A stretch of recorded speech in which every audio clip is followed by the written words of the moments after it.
Thank you, Mr. Chairman. I do need to point out in response to some of the previous comments, twice in the last 2 weeks, as recently as last Thursday, Senator Patty Murray, the Appropriations Committee, put a bill on the floor that would have fully funded TSA, FEMA, CISA, and the Coast Guard for the rest of the year, leaving the focus on the dispute that we have with the conduct of ICE as separately. So inexplicably to me, that bill was blocked by my Republican colleagues. It would have, as I say, fully funded TSA, FEMA, CISA, Coast Guard, and then focus the attention on the situation with ICE. So I just want to be clear on who's blocking funding for those 4 agencies. I'd like to ask Ms. Gabbard and Director Ratcliffe, Director, both of you, were either of you in the room or your designees when the President was making the final decision about taking this action against Iran on February 27th, 28th? Was there an intelligence committee, community present in those deliberations? Mr. Ratcliffe, your response? Senator King, I'm probably in dozens and dozens of briefings with the President. I don't know if there was a single meeting where there was a single time where a decision was made. Were those dozens of meetings right during the lead up to this war? I know you've met many times, but I'm talking about it in the 2 weeks or so before the decision to go into Iran was made. Again, countless meetings with the President. During that period? During that period. Director Gabbard, were you present in those discussions? Likewise, yes. The reason I'm asking the question is there seems to be a discrepancy between what the Intelligence Community has reported over the years and what the President has said in terms of this action. For example, Senator Wyden read the report from a year ago that strikes against neighboring states and action to close the Strait of Hormuz was predicted by the intelligence community. And yet the President says nobody knew. And my question is, did you tell him? Anybody want to answer that question? Senator, I'll answer the question. So with regard to briefings, the President gets briefings constantly about intelligence. Now, the comments that you talked about, I had not heard, but what I can tell you is that Iran had specific plans to hit U.S. interests in energy sites across the region, and that's why the Department of War and the Department of State took measures for force protection and personnel protection in advance of Operation Epic Fury. I think that's what's most important. Any predictions to the President about the Strait of Hormuz? All you got to do is look at a map, and you'll see that the vulnerability of the Strait of Hormuz. Was that part of the briefing, Director Gabbard? I think the Director Ratcliffe made the point here is that this has long been an assessment of the IC, that Iran would likely hold the Strait of Hormuz as leverage. And my question is, was that communicated to the President in the lead up to this action? And it's because of that long-standing assessment that the IC has continued to report that the Department of War took the preemptive planning measures that it did.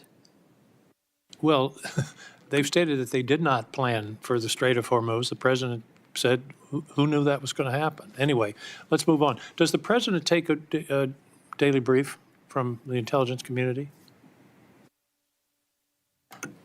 This is a yes or no question, I think. Yeah, the President, I would say, Senator, in my estimation, on average, I brief the President of the United States on intelligence probably on average 10 to 15 times a week, where I have conversations with him about specific, discrete issues. Sometimes there are dedicated sessions that last hours in length. Sometimes I'm briefing him on specific issues, sometimes 3 or 4 times a day. But I would say on average, my interactions where I'm briefing the President on important national security matters happens probably on average 10 to 15 times per week. Thank you. Could you update us on the intelligence on Russian intelligence sharing with Iran in the current conflict? What do we know? Senator, if there is that sharing going on, that would be an answer that would be appropriate for a closed session. Well, it's been in the public press. This is open source that it's occurring. Is it occurring? Again, if it is occurring, that would be an answer appropriate for a closed session. What I can tell you is that according to the Department of War, any support that Iran may be receiving is not inhibiting their operational effects. Okay, that's sort of the first cousin of a yes, I guess. According to intelligence analysis, can regime change or the elimination of the estimated 1,000 pounds of highly enriched uranium be accomplished without boots on the ground?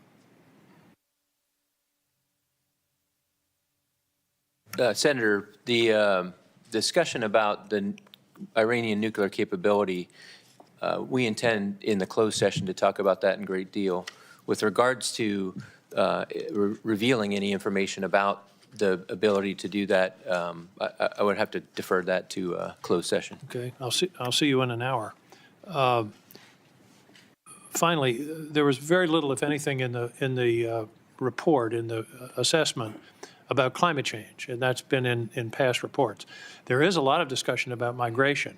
The estimates are that climate migrants, because of the changes in the climate and the atmosphere, and particularly in the center equatorial area of the Earth, will range from 200 million to 1 billion people by 2050.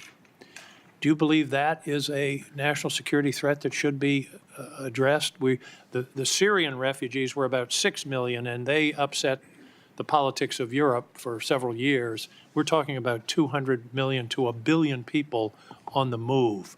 I believe that's something we should be discussing and that the intelligence community should be assessing. Director Gabbard? Yes, Senator, there are a number of drivers of things like migration. It would be an extensive and voluminous annual threat assessment if we included every single one. This annual threat assessment is focused, again, on the priorities laid out by the President's national security strategy and on the effects that we can take action, operational action, to protect U.S. interests. Well, I would suggest combating climate change is something we can take action on. Thank you, Mr. Chairman. On the matter of media reports